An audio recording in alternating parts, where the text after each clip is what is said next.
오늘 본문 우리가 너무나 잘 아는 내용들입니다. 북이스라엘 7대 왕이었던 아하 왕이 이 북이스라엘을 통치하는 시기는 이 시대의 영적인 암흑기와도 같았습니다. 그 아합 왕의 아내였던 이세벨이 또 우상 숭배자 아니었습니까? 그래서 북이스라엘 전역에 바알을 숭배하지 않으면 가만두지 않겠다 이렇게 법제화를 시켜놨었고, 또 하나님을 섬기던 선지자들도 마음대로 죽이고 하나님의 사람들에게 핍박을 가하던 시기였습니다. 하지만 이런 영적인 암흑기와도 같은 이 시기에도 한번 따라해볼까요? 하나님의 말씀이 임했다. 할렐루야. 이런 영적인 암흑기와도 같은 시기에도 하나님의 말씀이 임했다는 거예요. 누구에게 임해요? 엘리야에게 임했다. 엘리야에게. 그래서 여호와 하나님을 섬길지 아니면 우상을 섬길지 갈팡질팡하던 이스라엘 백성들 가운데도 엘리야만큼은 하나님의 말씀이 그의 존재의 이유가 되었고, 또 말씀에 사로잡혀 살아온 엘리야의 삶을 보면 그 말씀이 정말 현실이구나 라는 거 우리가 발견할 수 있다는 것입니다. 그렇기 때문에 우리도 무엇보다도 하나님의 말씀이 임하는 인생이 되어야 될 줄 믿습니다. 하지만 이제 그 말씀이 가리키는 이 방향은 우리의 이해를 벗어나는 방향이 많은 것 같아요. 그렇죠? 우리의 또 경험을 벗어나는 방향들이 많이 있다. 왜? 하나님의 말씀이 임했을 때 그 말씀을 가지고 누구 앞으로 가라고 합니까? 아합 왕 앞으로 가라고 하는 거예요. 그래서 어떻게 보면 애굽 왕 바로였던 그 바로 앞에 모세가 가지 않습니까? 하나님의 말씀을 가지고. 그래서 내가 원하는 자리가 아니더라도 내가 어찌 보면 좋아하는 그 사람이 아니더라도 또 환경과 상황이 내 마음과 같지 않더라도 하나님의 말씀의 방향이 가라고 하는 곳이라면 그 말씀대로 따라가는 사람이 말씀이 임하는 사람이다. 그래서 말씀이 임한다는 건 단지 내가 말씀을 듣는 것으로 내게 말씀이 임한다는 것으로 이해하시면 안 돼요.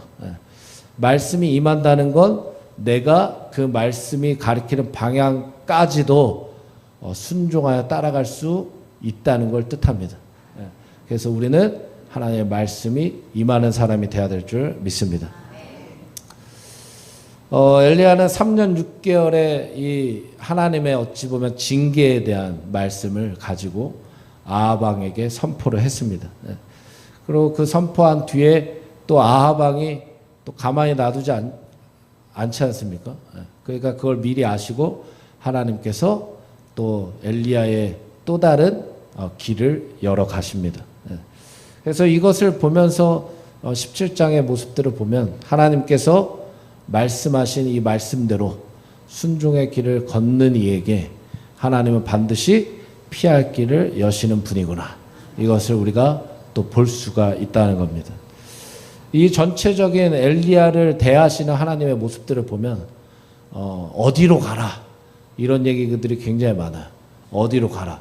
근데 그냥 가라 하지 말고 하시는 게 아니고 거기서 또 필요한 또 음식들도 공급을 해주시고 또 어디로 가면 누구를 만날 것이다 이러면서 직접적으로 하나님이 다 제시를 해주시고 계시다는 거예요. 그렇기 때문에 어떻게 보면 영적인 암흑기라고 그랬잖아요. 그렇죠? 영적인 암흑기가 어떤 시기예요? 분별력이 없는 시기입니다. 그러니까 내가 어디로 가야 될지 몰라요. 내가 뭘 해야 될지 모르는 게 영적인 암흑기예요. 근데 이 엘리야는 어디로 갈지 알아요, 몰라요? 또 뭐 무슨 일 있으세요? 엘리야는 어디로 가야 될지 알아요, 몰라요? 알죠. 지금 말씀드렸잖아요. 하나님의 말씀이 임하는 삶은 영적인 암흑기에도 내가 가야 될 곳이 어느 길인지 알고 또 내가 뭘 해야 될지 안다는 거예요. 그러니까 하나님이 내 마음의 중심이고 내가 그 말씀을 따라 순종한다면 하나님께서 우리의 앞길도 열어가실 줄 믿습니다. 그렇게 엘리야의 도피처로 인도하신 곳이 시돈이라는 땅입니다. 우리가 잘 알지 않습니까? 이곳은 이제 아합의 아내였던 이세벨의 고향이잖아요. 그렇죠? 그래서 시돈 땅은 바알 숭배의 온상지고 또 어떻게 보면 최대 우상 숭배의 중심지였죠. 그래서 이렇게 보면은 말씀에 순종한다는 것은 우리로서는 이해될 수 없는 순간들도 있다는 것을 보여줍니다. 그러나 바로 그곳에서도 주님의 뜻과 계획이 있다는 것을 또 보여주시기도 합니다. 어찌 보면 이게 말씀이 임하는 인생의 강점인 것 같아요. 어디로 가든지 하나님이 가라고 하시는 곳을 걸어가는 거예요. 왜? 하나님을 신뢰하기 때문에. 그래서 우리가 성경에 말씀이 임하는 사람들을 보면 정말 말도 안 되는 어떻게 보면 이해를 벗어난 그런 하나님의 말씀도 순종해요. 방주를 만들라. 그럼 방주를 만들어요. 노아의 그 구절을 보면 하나님의 말씀을 다 부분적으로가 아니고 다 준행했다. 다가 나와요. 다. 그리고 또 지팡이를 잡으라. 그 지팡이 잡는 거예요. 그 지팡이를 들어라. 드는 거예요. 시키는 대로 하는 거예요. 그 풀무불이 앞에서 막 타고 있는데 우상 앞에 절하면 안 되잖아요. 그 하나님 말씀하신 대로 절하지 않는 거예요. 근데 풀무불에 들어갔는데 또 살아요. 아멘 좀 해보세요. 그러니까 보면은 하나님의 말씀이 임하는 사람은 하나님을 저 정도로 신뢰하나 싶을 정도로 그냥 하나님이 최고야 최고. 그냥 하나님의 말씀이 가장 우선되는 거예요. 그러니까 역사가 일어나는 거예요. 그러니까 기적이 일어나는 거예요. 우리도 무엇보다도 하나님의 말씀을 신뢰해서 하나님의 말씀대로 따라갈 때에 믿음의 또 기적이 일어날 줄 믿습니다. 그렇다고 하나님의 엘리야를 왜 시돈 땅으로 인도하셨는가? 이게 중요하지 않습니까? 여러 가지 이유가 있겠지만 가장 중요한 이유는 그 당시 바알 우상이 풍요의 신 아니었습니까? 풍요의 신. 근데 하나님이 어느 길을 막으셨어요? 하늘 길을 막으셨죠. 3년 6개월 가뭄을 징계를 하셨잖아요. 근데 바알 우상의 중심지였던 이 시돈 땅에 엘리야를 보내시는 거예요. 그러니까 중심으로 간 거예요. 우상의 중심. 그러니까 하늘길을 하나님이 막으시니까 열 사람이 있어요, 없어요? 없어요. 이 우상도 못 열어요. 그러니까 하나님께서 모든 생명의 주관자이시고 또 하나님께서 모든 풍요를 허락하셔야 풍요로워지는 거고. 그러니까 우상이 할 수 있는 게 절대 없다. 근데 그 우상 숭배의 중심에 가장 어떻게 보면 약한 한 과부를 통해 일하시지 않습니까? 그러니까 사람이 아무리 발버둥 쳐도 전적인 하나님의 은혜가 없으면 풍요로워질 수가 없다. 이것을 한 과부의 인생을 들어서 하나님의 영광을 나타내신다. 이것을 보여주시는 거예요. 그렇기 때문에 우리는 어디에서나 하나님께서 우리의 왕 되시고 주인 되심을 기억해야 될 줄 믿습니다. 본문의 상황을 보니까 엘리야는 사르밧 한 과부를 만납니다. 그래서 하나님의 이 여인을 통해서 하나님의 살아계심을 나타내시는 거죠.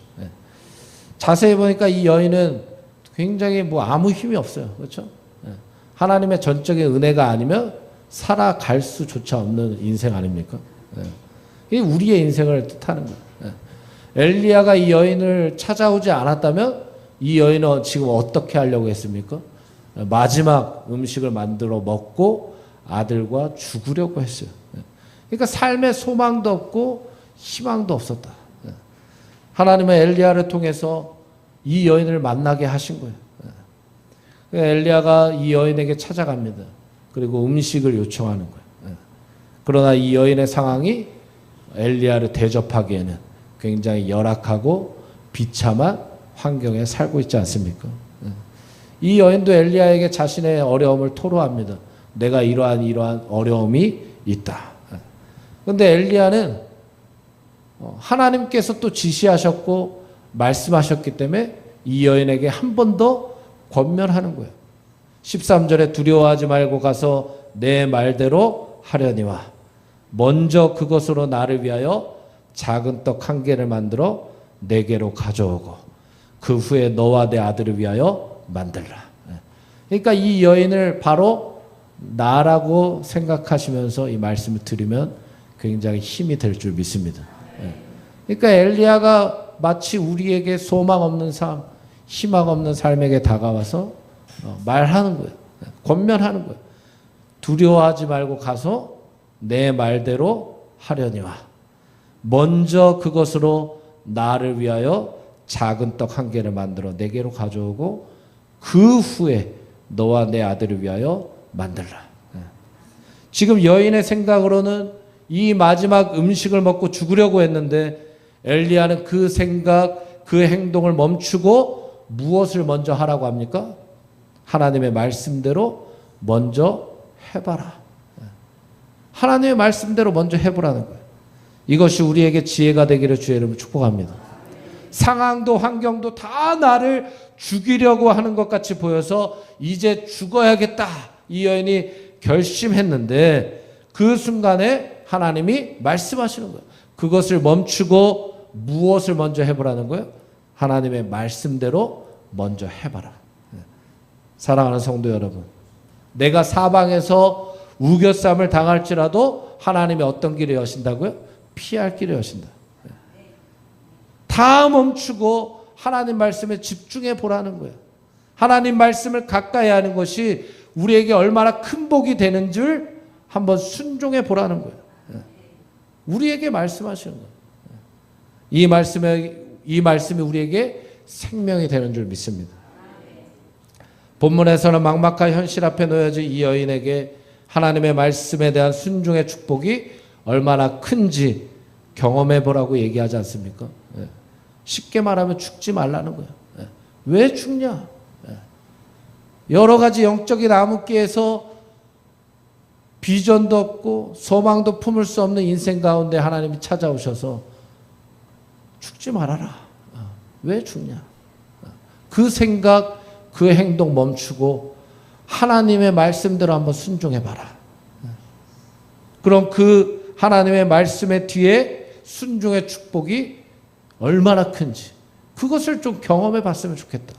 이것이 하나님의 마음인 줄 믿습니다. 그래서 그 순종의 축복이 뭐라고 하시는 거예요? 14절에 나오지 않습니까? 이스라엘의 하나님 여호와의 말씀이 나 여호와가 비를 지면에 내리는 날까지. 한번 그 뒤에 성경에 있으신 분들 한번 같이 읽어보게요. 그 통에부터 시작. 그 통에 가루가 떨어지지 아니하고 그 병에 기름이 없어지지 아니하리라 하셨느니라. 아멘.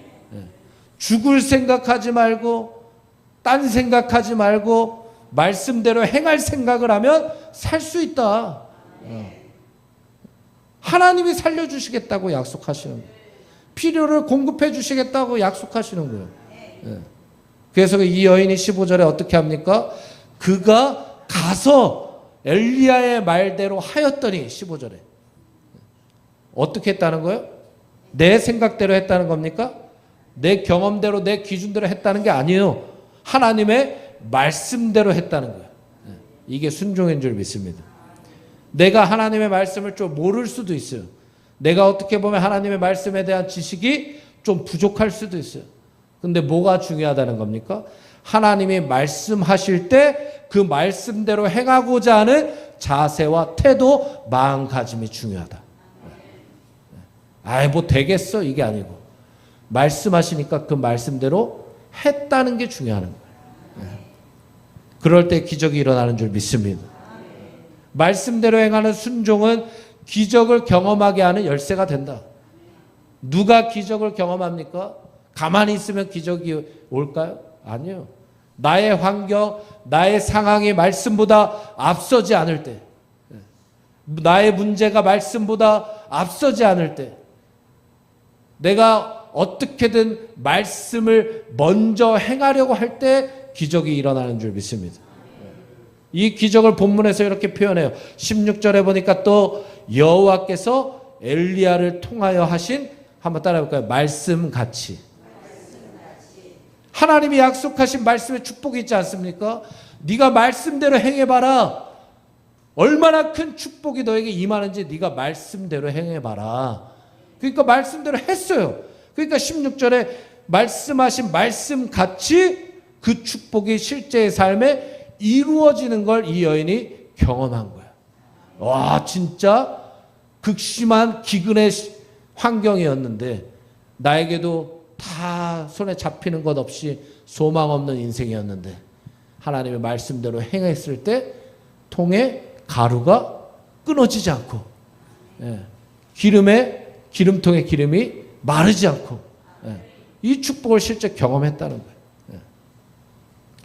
극심한 기근 가운데 모두가 살 길이 막막하여 이제는 죽는 것밖에 다른 해답이 없는 것 같았는데 또 모두가 우상만을 바라보고 헛된 망상에 사로잡혀 있는데 이 영적 암흑기에도 하나님의 말씀대로 이루어지는 역사를 경험한다는 것이 가장 큰 인생의 축복인 줄 믿으시기 바랍니다. 우리도 오늘날 이 말씀대로 행했을 때 말씀대로 이루어지는 축복을 경험할 수 있다는 걸 보여주는 겁니다. 그래서 우리도 이 말씀의 축복을 경험하기를 주의 이름으로 축복합니다.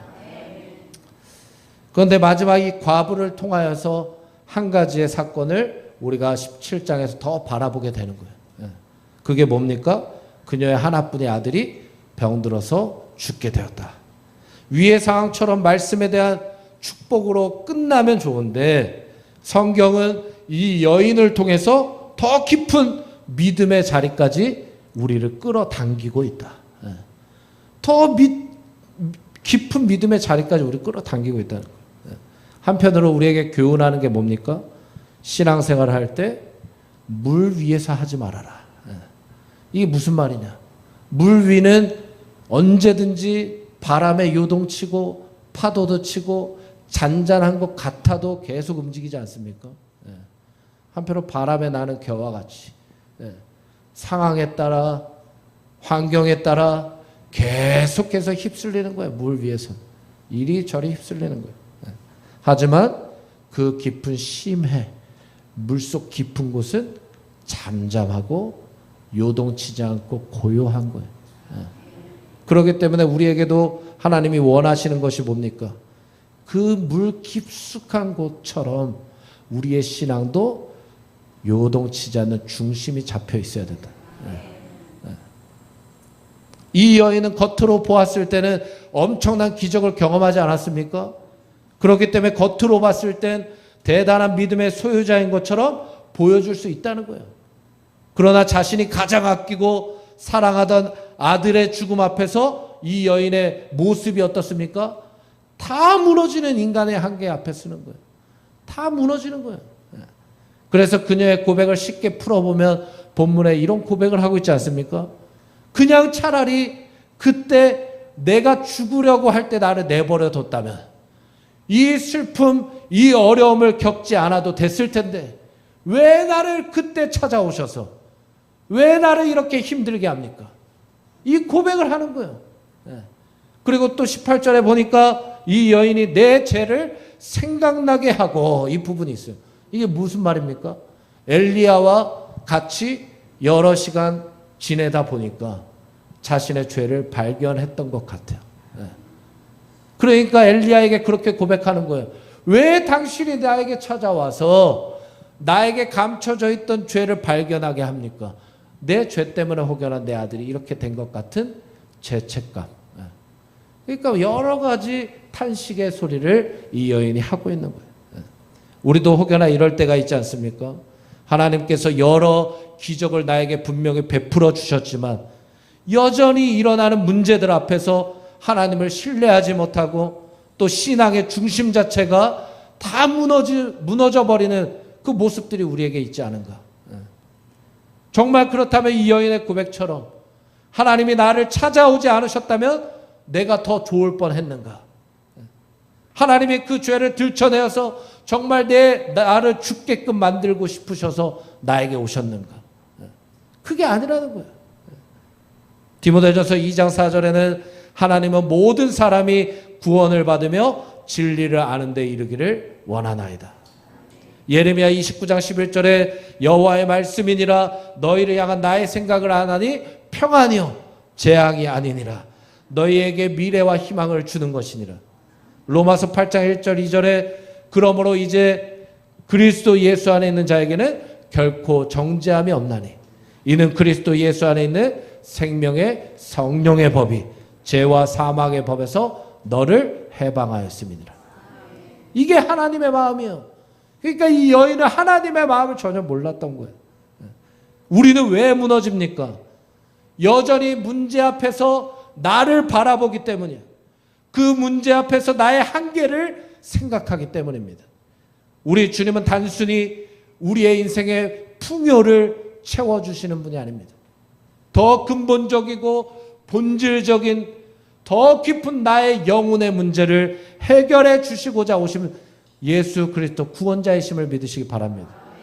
단지 물 위에 단면적인 나의 필요를 공급하시기 위해서 이 땅에 오신 분이 아니라는 거예요. 그냥 나의 통에 그 통에 가루를 채워주시기 위해 그 기름통에 마르지 않기 위해 오신 분이 아니에요. 우리의 영혼의 근본적인 문제, 우리의 구원의 문제, 우리의 영혼의 문제를 해결해 주시기 위해 이 땅에 오신 분이시라는 겁니다. 그렇기 때문에 우리는 무엇보다도 문제보다 크신 하나님을 발견할 수 있어야 됩니다. 어디서? 말씀에서. 이 말씀대로 따라갔을 때에 정말 말씀대로 축복하시는구나. 말씀대로 길이 열려지는구나. 이 말씀이 내 삶의 막막한 현실 가운데 정말 소망이 되는구나. 이것을 우리가 말씀에서 경험을 해야 된다는 거예요. 그 하나님이 우리의 생명의 주관자이심을 믿으시기 바랍니다. 그렇게 고백했을 때 여인이 24절 오늘의 본문을 고백하는 거예요. 본문 한 번 더 읽어볼까요? 본문 24절 한 번 더 고백하겠습니다. 시작. 여인이 엘리야에게 이르되 내가 이제야 당신은 하나님의 사람이시요 당신의 입에 있는 여호와의 말씀이 진실한 줄 아노라 하니라. 아멘. 이 여인은 이제야 반석 위에 세운 집이 됐어요.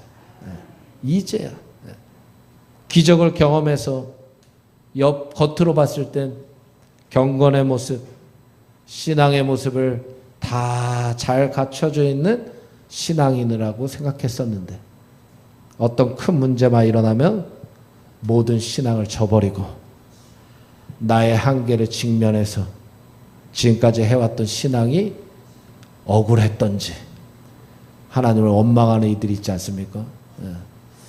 근데 그때가 가장 중요한 때예요. 바라기는 그때 우리는 어떤 자세와 태도를 보여야 되는가?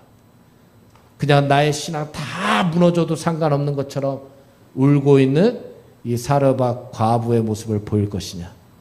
아니면 엘리야의 신앙의 모습으로 승리할 것이냐? 엘리야는 어떻게 승리했습니까? 20절에 보니까 한번 따라해 볼까요? 여호와께 부르짖었다. 할렐루야. 여호와께 부르짖었어요. 어찌 보면 인간의 힘으로는 절대 해결될 수 없는 죽음의 문제 아닙니까? 이미 끝난 문제 같았어요. 근데 엘리야가 여호와께 문제를 가지고 나아가니까 그 문제를 가지고 부르짖으니까 하나님이 그 소리를 들으셨다. 그리고 그 아들의 몸에 영혼이 다시 들어가는 거예요. 혼이 들어가는 거예요. 그 아들이 깨어나는 거예요. 현재 우리는 어떤 문제 앞에 무너지고 있습니까? 단지 물 위에서 그때그때마다 기적을 바라고 있지 않으십니까? 하지만 기적이 찾아온다고 해도 내 심령의 중심이 바뀌지 않으면 결국 더 큰 문제 앞에서 우리는 무너질 수밖에 없다. 바라기는 바람에도 흔들리지 않고 파도에도 휩쓸리지 않는 깊은 말씀의 깊이로 또 기도의 깊이로 들어가시기를 주의 이름으로 축복합니다. 문제만 바라보고 있다고 해결되는 게 아니에요. 앞으로 어떤 더 심각한 영적인 암흑기가 우리 앞에 도래할지 알지 못합니다. 그렇기 때문에 어떤 문제 앞에서도 무너지지 않는, 요동치지 않는 하나님의 말씀에 대한 순종의 삶이 우리에게 분명히 있어야 됩니다. 지금 이 시간에도 내가 하나님의 말씀대로 행할 수 없다면 그걸 위해 내 마음을 찢고 참회하며 토로할 수 있는 부르짖음이 우리에게 있어야 될 줄 믿습니다. 앞으로 어떤 더 심각한 영적인 암흑기가 도래할지 우리는 알지 못해요. 이 시간, 지금 이 순간부터라도 우리는 하나님의 말씀에 대한 순종의 삶을 살아가야 될 줄 믿습니다. 그래서 앞으로의 우리의 신앙 속에서 가장 중요한 이 여인의 고백처럼 이제야 내가 하나님의 말씀이 진실한 말씀인 줄 알았다. 이 간증이 우리의 삶에 있어야 될 줄 믿습니다.